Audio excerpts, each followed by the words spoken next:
Hi, Bible భాష్యానికి స్వాగతం. లేయా యాకోబు గారి యొక్క మొదటి లేదా పెద్ద సతీమణి భార్య మరియు అతని 6 కుమారులకు తల్లి. వీరిలో యూదా మరియు లేవి కూడా ఉన్నారు. వీరి ద్వారా ఇశ్రాయేలీయుల యొక్క ముఖ్యమైనటువంటి వంశాలు స్థాపించబడినాయి. హెబ్రూ పద పరిశీలనలో హెబ్రూ అక్షరాలైనటువంటి లామెద్, అలెఫ్, హే ఈ 3 పదాల యొక్క కలయికలో లేయా అన్నటువంటి పదాన్ని మనం చూడగలుగుతాం. ఉచ్చారణలో ఇట్టి హెబ్రూ పదము లేఆ అని ఉచ్చరించబడుతూ ఉన్నది.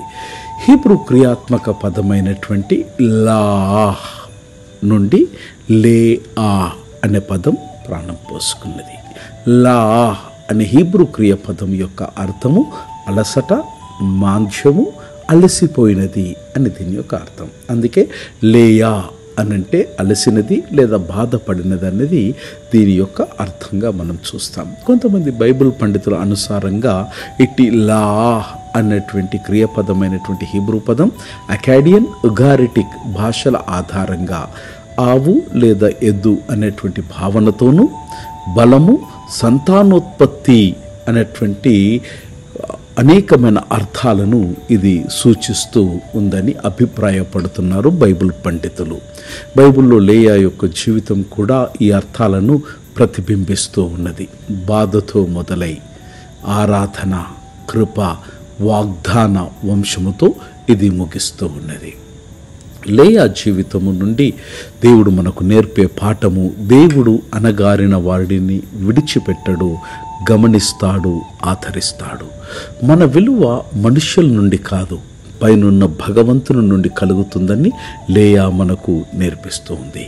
అలసటను ఆరాధనగా మార్చిన గణనీయమైనటువంటి వనితామూర్తి.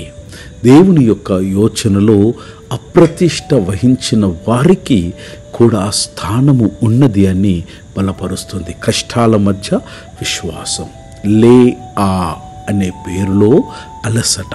ఆమె జీవిత కష్టాలను ప్రతిబింబించిన దేవుడు ఆమెను వాగ్దాన వంశానికి మూలముగా చేసి యేసుక్రీస్తు వరకు ఆశీర్వదించాడు. మానవుల ప్రేమలో కాదు మిత్రమా, దేవుని దృష్టిలో నిజమైన విలువ ఉందని లేయా జీవితం మనకు బోధిస్తూ ఉన్నది. God bless.